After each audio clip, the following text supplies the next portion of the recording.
Sunday's episode of Yellowstone was a game-changer as patriarch John Dutton, Kevin Costner, was killed off after the actor decided not to return to the show. As shocking as the event was, the aftermath has reverberations that set the scene for the whole season. Director Christina Alexandra Voros spoke with Variety about the intense emotions conjured while filming the episode, how the crew supports the cast on complicated shooting days, and what sequel series The Madison will have in common with Yellowstone. There was a long time between filming the first and second half of Season 5, and Kevin Costner also left before filming the latter half. What was the vibe like on set getting everybody back together again for the first time? It was kind of great.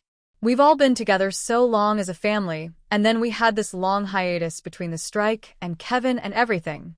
I think everyone felt really excited to be back together, but also a tremendous sense of obligation as storytellers. I think when everyone had finished the show, everyone's tired and wants to go back to their families and take care of their life.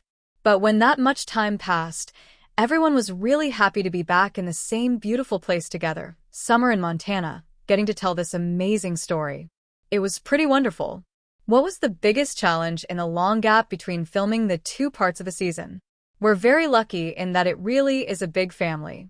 There are people who've been on the show every single day since the first season, so there's a tremendous shorthand. Dropping back in is not as hard as you would think, because we've all been doing it so long. It's muscle memory. Did I think the challenge this year is the writing was so ambitious and resonant and deep and tough. The actors had to go to places they had not been before this season, and it asked a hell of a lot from all of them. There have been seasons where the fireworks were things exploding and gunfights and horses cascading down the mountain.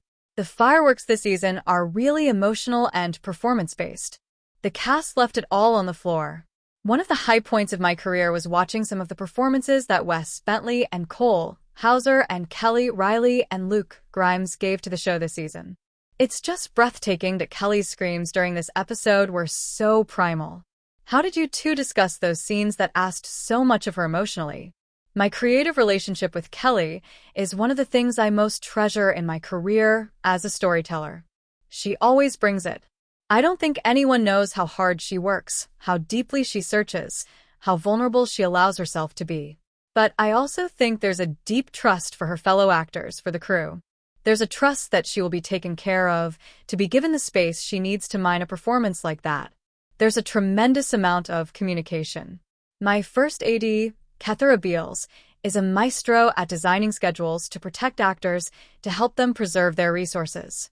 It's a holistic approach to building a season where so much of it is based on the emotional requirements being asked of the actors. Let's rehearse. Let's get everything set up. Let's wait till the light is perfect. Let's know exactly where the cameras are moving for the second setup. Let's have our focus marks all ready. Then it's almost like Tai Chi.